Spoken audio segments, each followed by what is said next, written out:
नमस्कार, capital TV Uttar Pradesh देख रहे हैं आप। मैं हूं आपके साथ राधिका राज। आज इस स्पेशल स्टोरी में बात होगी संभल हिंसा को लेकर फिर से हाईलाइट करने वाली समाजवादी पार्टी की। जिस तरह से शीतकालीन सत्र के पहले ही दिन सपा पार्टी ने संभल हिंसा को लेकर संसद के बाहर जमकर प्रदर्शन किया, उससे देख सब हैरान परेशान हैं। मतलब जिस मुद्दे को संसद के अंदर चर्चा का विषय बनाना चाहिए था, उसे सपा पार्टी ने संसद के बाहर ही प्रदर्शन करके माहौल बना दिया, जिसके बाद सीएम योगी का गुस्सा जमकर बाहर आया। तो क्या कुछ हुआ, बताएंगे आपको विस्तार से।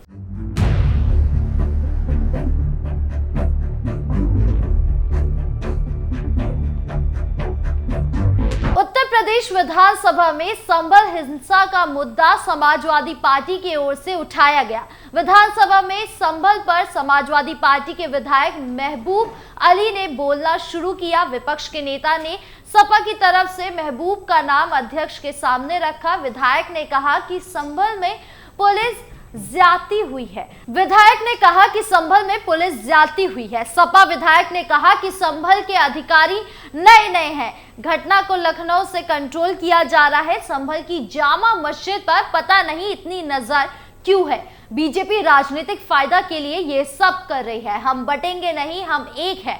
महबूब अली के बयान का बीजेपी विधायक नंद किशोर गुर्जर ने विरोध किया।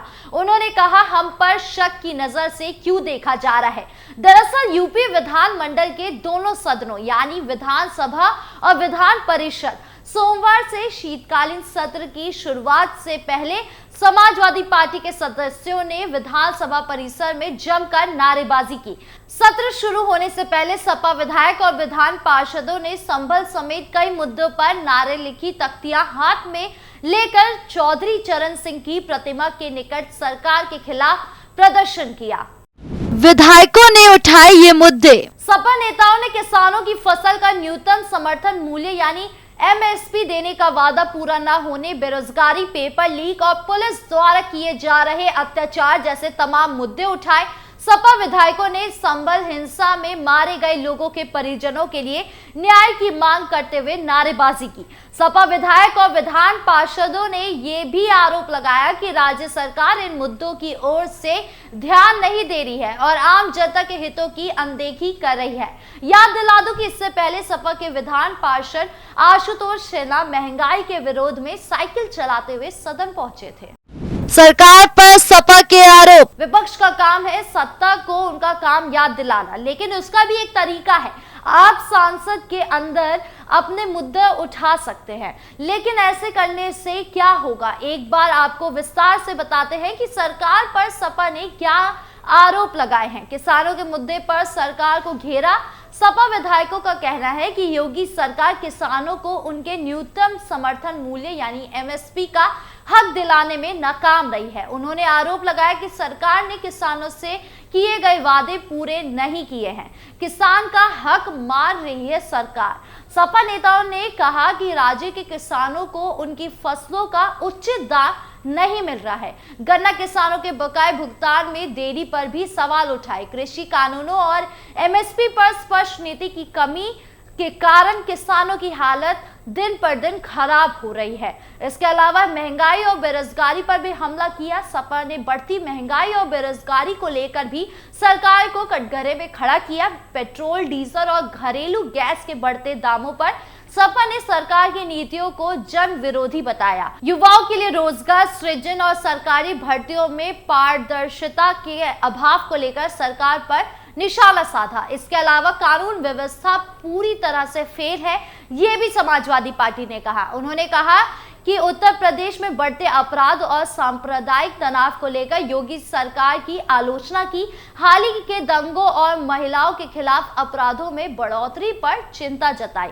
सपा ने कहा कि कानून व्यवस्था में विफलता के कारण आम जनता असुरक्षित महसूस कर रही है। योगी सरकार का कार्यकाल असफल है, ऐसा सपा विधायकों ने कहा कि योगी सरकार का कार्यकाल अब समाप्ति की ओर है, लेकिन वादे अधूरे ही हैं। गरीबों और अल्पसंख्यकों के अधिकारों को दबाने का आरोप लगाया। उन्होंने कहा कि भाजपा सरकार केवल घोषणाएं करती है, लेकिन धरातल पर कोई काम नहीं हो रहा। भाजपा का जवाब। अब विपक्ष इतना बवाल कर रही हो तो भला भाजपा कैसे शांत रह सकती है, जिसके बाद भाजपा ने भी ताबड़तोड़ जवाब देना शुरू कर दिया। पहले सरकार का पक्ष जान लेते हैं। दरअसल भाजपा के नेताओं ने समाजवादी पार्टी के प्रदर्शन को चुनावी स्टंट करार दिया। भाजपा ने कहा कि सपा केवल नकारात्मक राजनीति कर रही है।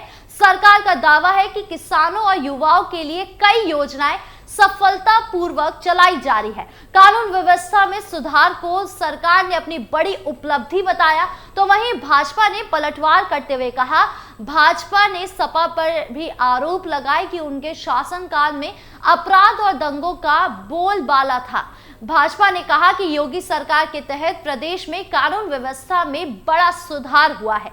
किसानों को एमएसपी का लाभ दिया जा रहा है और गन्ना किसानों के बकाये का भुगतान तेजी से हो रहा है। तो वहीं विशेषज्ञों का मानना है कि ये प्रदर्शन आगामी लोकसभा चुनाव की रणनीति का हिस्सा है। समाजवादी पार्टी जनता के मुद्दे को जोर शोर से उठाकर सरकार के खिलाफ माहौल बनाने की कोशिश कर रही है। सीएम योगी भी जमकर बरसे। उत्तर प्रदेश विधानसभा के शीतकालीन सत्र के पहले दिन जमकर हंगामा देखने को मिला। हंगामे के बाद संभल हिंसा पर बयान देते हुए योगी आदित्यनाथ ने विरोधियों पर जमकर निशाना साधा। साथ ही उन्होंने कहा, संभल में खराब माहौल किया जा रहा है। संभल का दंगों का इतिहास 1947 से है। 1978 में 184 हिंदुओं को दंगे में जिंदा जला दिया गया। विपक्ष इस सच को स्वीकार नहीं करेगा। 1980 में फिर दंगा हुआ। 1986, 1990, 1992, 1996 में फिर दंगा हुआ। उन्होंने कहा कि जिन्होंने भी पत्थरबाजी की वो नहीं बचेगा। साथ ही उन्होंने दावा किया कि बिना साक्ष्य के किसी की भी गिरफ्तारी नहीं हो रही है। विपक्ष सच पर पर्दा डाल रहा है। सीएम योगी आदित्यनाथ ने कहा, संभल के शेख और पठान बोल रहे हैं कि वो कभी हिंदू थे। विपक्ष सच पर पर्दा डालने की कोशिश कर रहा है। सत्य को छुपाने नहीं जा सकता, सत्य सामने आएगा।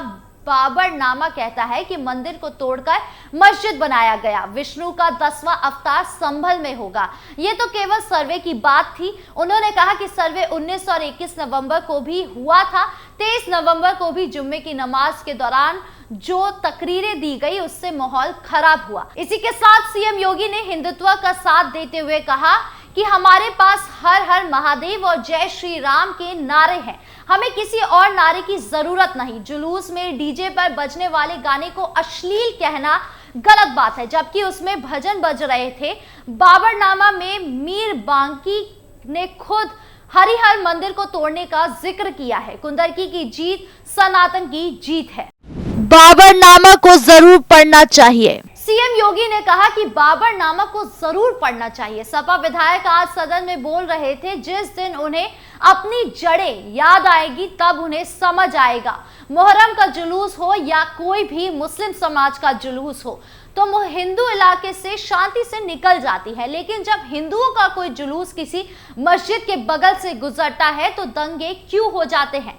बहराइच में दंगा सड़क पर सामने नहीं हो रहा था, गोली घर के अंदर से चलाई गई थी। पुलिस घर में घुसी तो आरोप अलग लगाए गए होते। सीएम योगी का मुस्लिम समुदाय पर भड़कना और फिर खुलेआम डंके की चोट पर कहना कि एक भी पथराव करने वाला नहीं बचेगा, इससे ये तो साफ होता है कि बाबा ने प्लानिंग कर ली है और हर उस पथराव करने वाले पर बाबा का बुलडोजर चलने को तैयार है। सीएम योगी अपने अंदाज से इस मुद्दे को भी खत्म करेंगे और किसी को नहीं बख्शेंगे।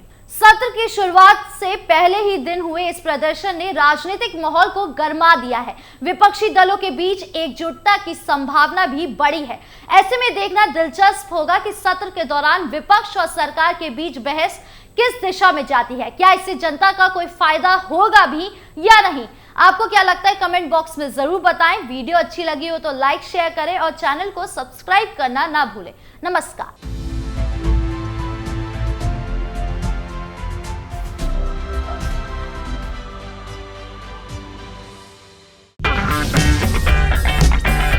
अगर आपको हमारा वीडियो पसंद आया हो तो इसे लाइक करें, हमारे चैनल को सब्सक्राइब करें और हाँ, बेल आइकन दबाना ना भूलें ताकि आप तक हमारे वीडियो की नोटिफिकेशन पहुंचती रहे। आप अपना सुझाव हमें कमेंट बॉक्स में दे सकते हैं। हमारे साथ जुड़ने के लिए शुक्रिया।